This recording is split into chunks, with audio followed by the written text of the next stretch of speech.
Hello everyone. Today we're going to talk about Chinese don't plan to seize Ugandan airport. And this is taken from The Citizen.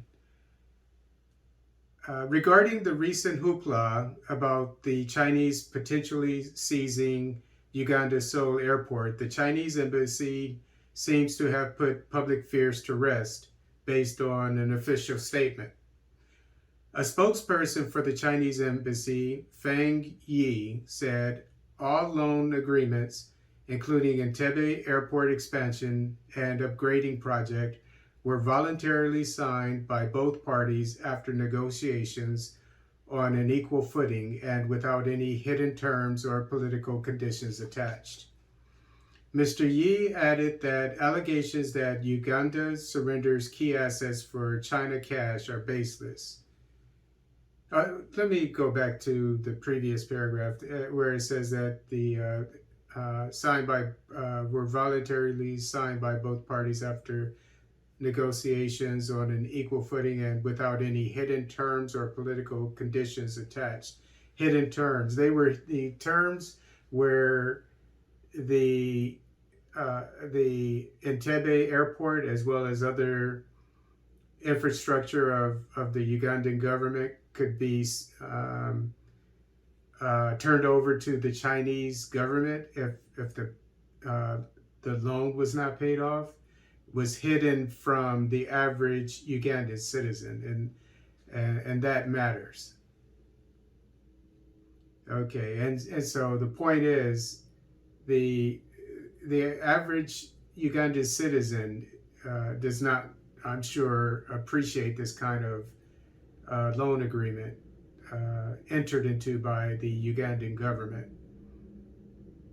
So it's not something that that any reasonable or responsible head of state should be doing or allowing. Now, according to Yi, quote, "Not a single project in Africa has ever been confiscated by China because of failing to pay Chinese loans. On the contrary, China firmly supports and is willing to continue our efforts in improving Africa's capacity for home-driven development," unquote. Yi also mentioned that China is continually working with African nations in their efforts to repay their loans, and that it is, quote, "actively implementing the G20 debt service suspension for poorest countries," unquote. According to the Global Times, I believe this is a Chinese newspaper, and all of this is, these two paragraphs are taken from an article.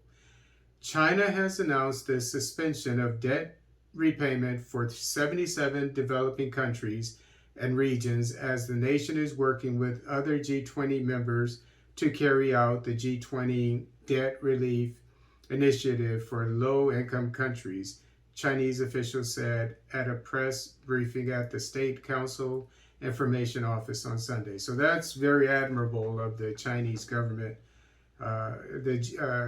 which is a part of the G20. I assume that the G20 is the largest economies, the 20 largest economies of the world.